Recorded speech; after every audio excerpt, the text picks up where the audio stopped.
देखिए दोस्तों, आज मैं आपको एक बहुत ही इंपॉर्टेंट चीज बताने लगा हूं कि जो बच्चे सीए कोर्स को कह लो कि करते करते एग्जाम देते देते लगा था कि यार अटेम्प्ट्स ज्यादा हो गई हैं, सबने बोला छोड़ दो। माइंड कहीं ना कहीं कंफ्यूज था, लेकिन कंफ्यूजन में चलो छोड़ दिया। अब आगे चाहे शादी होगी है, आगे फैमिली भी है, उसके बाद हम अपना जॉब भी करते हैं, मतलब इनकम सोर्स भी हमारा बन चुका है। लेकिन कहीं ना कहीं ये चीज दोबारा माइंड में आ जाती है, या कई बार किसी ने कुछ बोल दिया कि यार तेरे से तो एग्जाम नहीं क्लियर हुए, तूने लाइफ में बहुत सारी सिचुएशन आप समझ सकते हो, मतलब मैं भी समझ सकता हूं।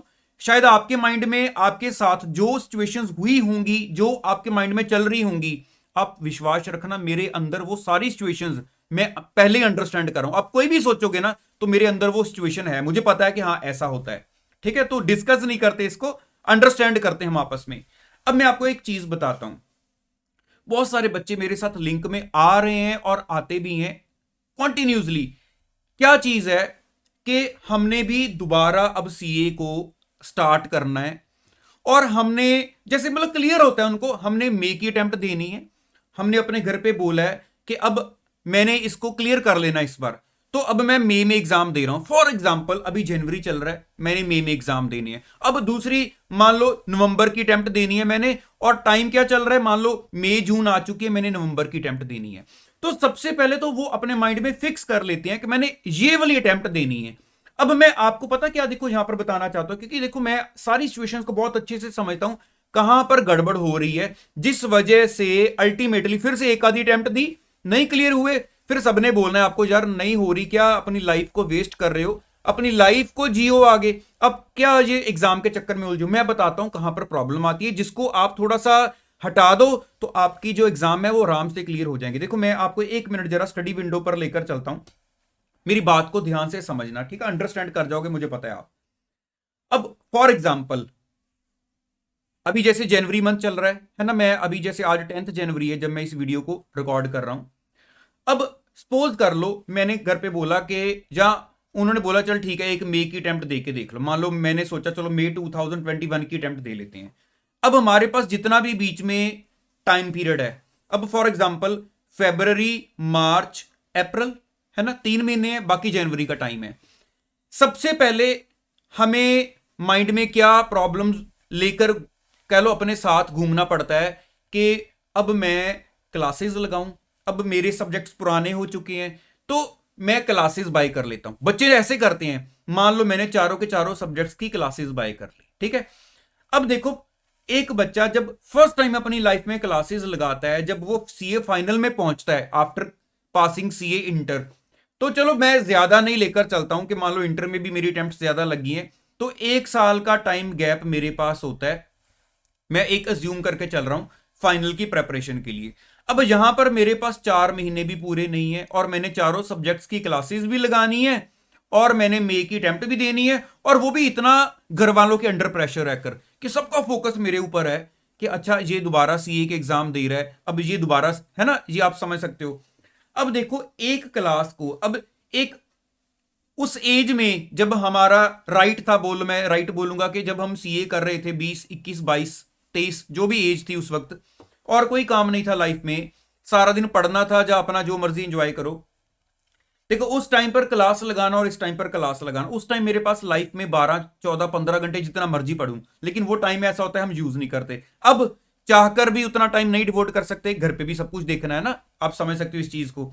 तो अब क्या है, देखो 4 सब्जेक्ट थी, हमने क्लासेस भी लगानी है, पैसे भी खर्च लिए क्लासेस बाय करके। उसके बाद मई तक ना तो मुझे पता चल रहा है मैं क्लास कौन सी लगाऊं कौन सी नहीं लगाऊं, कितना टाइम मेरा कह लो कि क्लासेस में जाई जा रहा है, और खुद पढ़ने का टाइम ही नहीं मिला। अब मई की अटेम्प्ट कैसे देंगे, अंडरस्टैंड कर रहे हो ना इस बात को।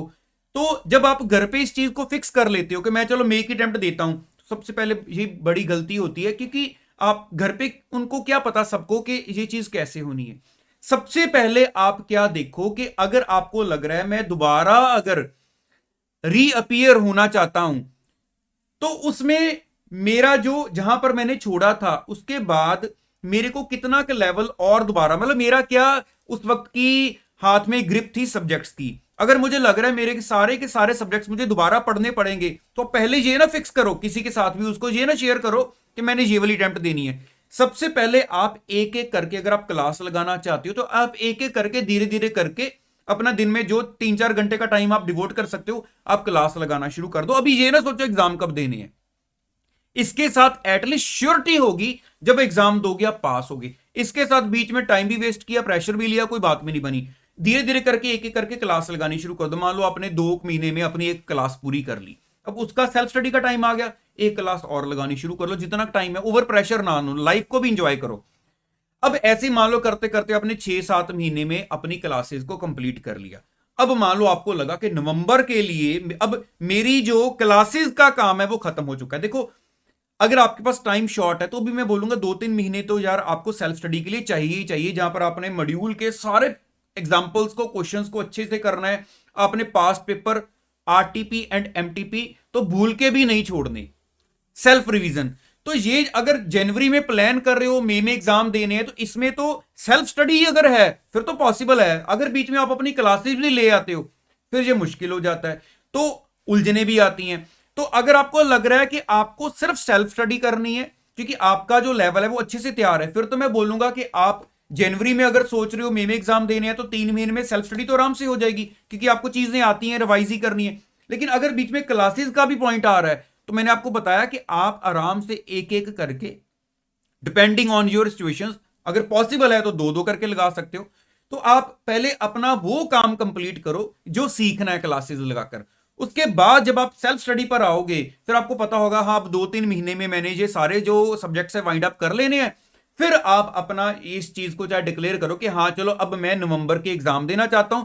फिर मैं आपको, देखो, फिर आप अपने साथ चाहे प्रॉमिस करो या ना करो, मैं आपको बता सकता हूं कि हाँ आपका जो एग्जाम है वो क्लियर हो जाएंगे। तो यहां पर एक सबसे बड़ी, मैं आपको यही चीज आज बताना चाह रहा था कि सबसे पहले ये डिसाइड कर लो, जो आप 3-4 महीने रखकर सबका फोकस अपने ऊपर डाल रहे हो कि हाँ यार मैं दोबारा से सीए को स्टार्ट करने लगा हूं, तो वो जो 3-4 महीने हैं वो आपके अपने सेल्फ स्टडी के होने चाहिए। वहां पर आपको ये उलझने नहीं आनी चाहिए कि अब मैं उस, मेरे पास है ही दिन में पढ़ने के लिए 4 घंटे हैं, वो 4 घंटे में तो मैं 3 घंटे की क्लास लगाता हूं, तो कैसे यार, ये पॉसिबल ही नहीं हो सकता चीज, है ना। तो बाकी चलो, मुझे पता है आप मेरी सारी बातों को अंडरस्टैंड कर रहे हो। आपके माइंड में जो भी पॉइंट्स आएंगे तो आप बेफिक्र होकर मेरे साथ कमेंट बॉक्स में शेयर करना, मैं आपको हर चीज की रिप्लाई करूंगा। जितना मेरे को ये सारी चीजों का अब तक बच्चों के साथ रह कर मेरे माइंड में जितनी चीजें हैं, जितने बच्चे रोज मेरे साथ ये चीजें डिस्कस करते हैं, तो माइंड में वो चीजें भरी जा रही हैं, मेरी भी भरी जा रही हैं, क्लैरिटी हुई जा रही है कि बच्चे कहाँ उलझे हुए हैं। तो उस बेस पर मैं आपके साथ सारी चीजें लेकर आता हूं। बाकी आपके भी जो पॉइंट्स है मेरे साथ जरूर शेयर करना। हाँ, बाकी मैं आपको इतना जरूर कहूंगा कि किसी चीज को लेकर ना तो प्रेशर लो। अगर इस वक्त लग रहा है कि हाँ लाइफ का ऐसा टाइम चल रहा है कि उसको भी मैं जी लूं, तो बिल्कुल मैं तो ये बोलूंगा बिल्कुल कि उसको भी पूरा जियो। लाइफ से इंपॉर्टेंट कोई चीज नहीं है, तो अपनी लाइफ को भी पूरा एक इंपॉर्टेंस देकर प्रॉपर टाइम दो। ये एक चीज है। ये देखो, ऐसे कभी ना सोचो कि अब तो पूरा फोकस उधर रखें, अगर ये होगी तो ही मैं लाइफ जी सकता हूं। लाइफ जीना वो तो एक है ही है, भगवान ने इतनी अच्छी लाइफ दी है, उसको तो हम एंजॉय करेंगे। बाकी हमारा जो काम है वो तो चलता ही रहना सारी जिंदगी, है ना। तो चलो, ऑल द बेस्ट मैं बोलता हूं सभी को। माइंड में जो भी आएगा, जो भी सिचुएशंस, कंडीशंस पूछना चाहते हो मेरे साथ शेयर करना नीचे, मैं आपको जरूर रिप्लाई करूंगा। मिलते हैं नेक्स्ट वीडियो में। Thank you so much.